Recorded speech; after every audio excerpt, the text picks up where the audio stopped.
나의 하나님, 나의 아버지, 당신의 이름이 온 땅에 어찌 아름다운지요. 나를 자녀로 나를 품으신 헤아릴 수 없는 주의 사랑, 주님 곁으로 나 다가갑니다. 나의 하나님, 나의 아버지, 당신의 이름이 온 땅에 어찌 아름다운지요. 나를 자녀로 나를 품으신 헤아릴 수 없는 주의 사랑, 주님 곁으로 나 다가갑니다. 주의 아름다운 성소에서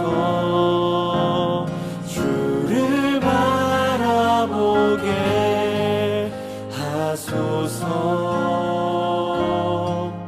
아침이면 그곳에서 눈을 뜨고 하나님과 얼굴 마주하는 그 기쁨으로 주의 거룩하신 집에서 주와 사랑하게 하소서. 달과 별이 그곳에서 밤과 함께 주의 사랑을 찬양하는 그 사귐으로.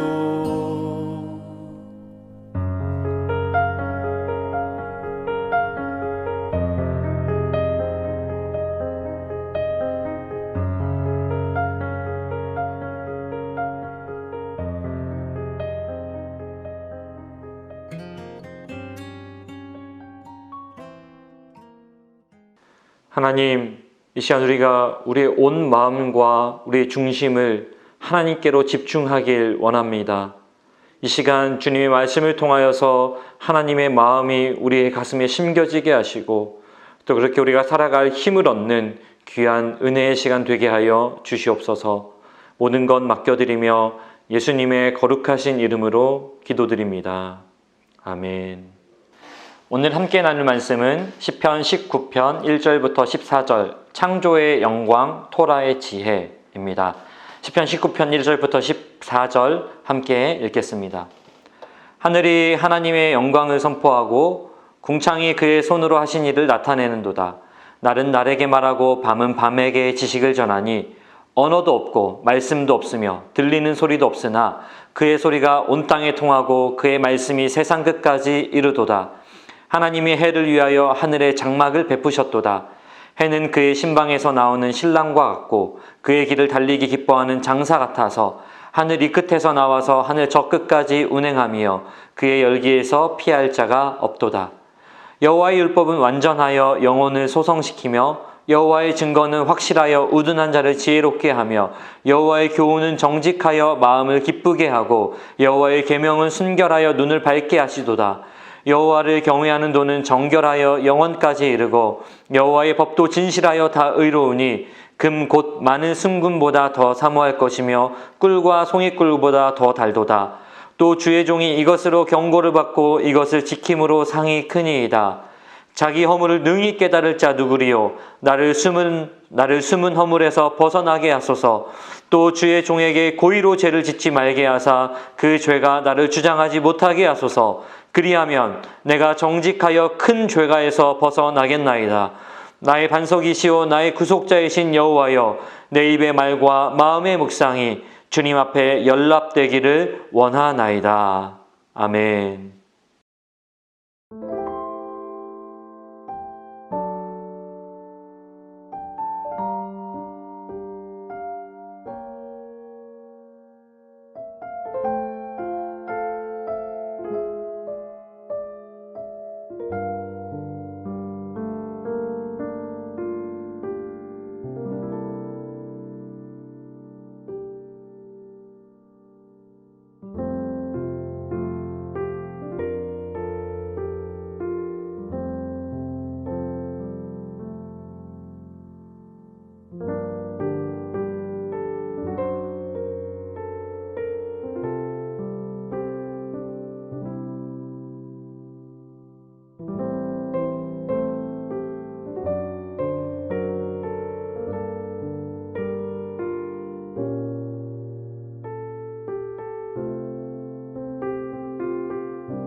네, 오늘 시편 19편은 우리가 이렇게 살펴볼 수 있는 것처럼 만물에 관한 이야기에서 인간에 관한 이야기로 넘어옵니다. 그래서 여기 잘 설명해 놨는데요. 전반부는 만물에 나타난 창조의 영광, 후반부는 토라에 계시된 하나님의 지혜.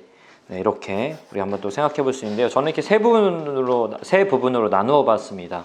첫 번째 부분에서는 만물의 아름다움, 하나님 지으신 만물의 아름다움과 그 역할, 그게 무엇인가? 하나님의 영광을 드러내는 것이다. 언어도 없고 말씀도 없고 들리는 소리도 없으나 그 소리가 온 땅에 통하고 그 말씀이 세상 끝까지 이른다. 이 만물을 통해서 하나님의 말씀이 온전히 드러난다라는 이야기이고, 또 만물을 통해서 하나님이 지으신 제 역할을 하니까 만물이 그 하나님의 자비와 그 하나님의 도우심을 누리게 된다라는 이야기가 되겠습니다. 또 그 다음은 바로 율법의 아름다움입니다. 율법의 아름다움은 우리를 가두고 우리를 정죄하는 것이 아니라 우리를 지혜롭게 하고 하나님을 깨닫게 한다라고 하는 것이죠. 그 역할을 통해서 그 역할이 있기 때문에 우리는 율법을 사모해야 하고 율법을 통해서 경고를 받아야 한다. 그랬을 때 우리는 본래의 우리의 역할을 향해 갈 수 있고 거기에 상이 있다라고 하는 겁니다. 그러면서 오늘 시인은 마지막에 이렇게 간구합니다. 하나님, 내가 죄짓지 않게 하시고 죄에 도달하지 않도록 하나님 도와주십시오 라고 기도하면서 그 대신 제가 하나님의 이름을 높이는 존재로 살게 하여 주시옵소서. 인간의 아름다움이 거기에 있습니다. 만물의 아름다움이 하나님의 영광을 드러내는 것에 있는 것처럼 인간의 아름다움 역시 하나님의 영광을 드러내는 것에 있습니다. 바로 그것이 인간의 역할입니다. 그 역할을 잘 감당할 수 있도록 돕는 것이 바로 율법입니다. 라고 하는 것을 시인은 고백하고 있습니다. 따라서 앞에서 만물의 아름다움과 그 역할을 이야기하면서 인간의 아름다움과 그 역할을 이렇게 대비하고 그 중간에 율법을 이야기함으로써 인간도 만물처럼 그 역할을 감당하기 위해서는 하나님께서 주신 말씀을 사모할 때 그렇게 될 수 있다라고 하는 지점을 우리가 살펴볼 수 있습니다. 그래서 오늘 시인은 만물이 제 역할을 감당해야 하고 그 만물 중에 가장 하나님께서 핵심적으로 마지막 날 창조하셨던 그 인간이 제 역할을 해야 하며 제 역할들은 바로 하나님의 영광을 노래하는 것에 있다라고 하는 것이었습니다. 그것을 위해서는 인간에게는 율법의 도움이 있어야 된다. 저는 오늘 시편 19편을 묵상하면서 어떻게 살아야 할까라는 질문을 갖게 되었고 그 질문은 바로 제 역할을 하는 것, 하나님의 영광을 노래하는 것에 있다라고 하는 것이었습니다. 그래서 오늘 시인은 이렇게 얘기합니다. 우리를 영원한 생명으로 인도하는 주의 말씀보다 더 귀하고 더 달콤한 것은 없습니다. 라고 시인의 말을 해설이 잘 설명해 주고 있는데요. 그렇다면 우리가 말씀보다 더 의지하고 사랑해야 될 것이 없다라고 하는 것입니다. 또 주님의 도우심 없이는 우리가 온전히 그 말씀대로 살아갈 수도 없습니다. 그러니 도와주십시오 라고 하는 우리의 고백이 오늘 하루 삶 가운데 있어야 될 것입니다. 그랬을 때 하나님, 우리의 말과 우리의 묵상이 주님께 연락되어지고 그것을 계속해서 고백하는 삶이 될 줄로 믿습니다 라는 고백을 오늘 시인이 하고 있다라고 저는 생각해 보았습니다. 여러분 어떻게 살아야 되겠습니까? 네, 여러분 오늘 시편 19편 어떠셨습니까? 하나님께서 사람을 지으시고 만물을 지으신 이유, 하나님의 영광을 드러내기 위해서입니다. 오늘 우리는 하나님의 영광을 드러내는 존재로 살아야 합니다. 그렇게 하기 위해서는 하나님의 말씀을 사랑해야 합니다. 그리고 하나님의 그 영광을 드러내고 찬양하는 입술과 마음, 우리의 삶이 되어야 될 줄로 믿습니다. 하나님의 영광을 드러내는 그런 존재로 살아내는 오늘 하루가 되기를 원합니다. 기도하겠습니다. 온 세상을 지으시고 다스리시는 하나님, 오늘 하루도 하나님께서 지으시고 허락하신 온 우주 만물을 바라보며 하나님을 발견하기 원합니다. 하나님의 크고 위대하심을 보기 원합니다. 하나님의 섬세하심과 아름다움을 보기 원합니다. 그리고 우리를 향하신 하나님의 사랑과 기대를 발견하기 원합니다. 하나님께서 펼쳐두신 그 아름다운 세상에서 하나님의 뜻대로 하나님의 영광을 드러내며 살아가는 우리가 되게 하옵소서. 오늘 하루도 하나님의 아름다운 세상을 누리며 매 순간 하나님을 찬양하며 높이는 입의 말과 마음의 묵상으로 살게 하옵소서. 예수님의 거룩하신 이름으로 기도드립니다. 아멘.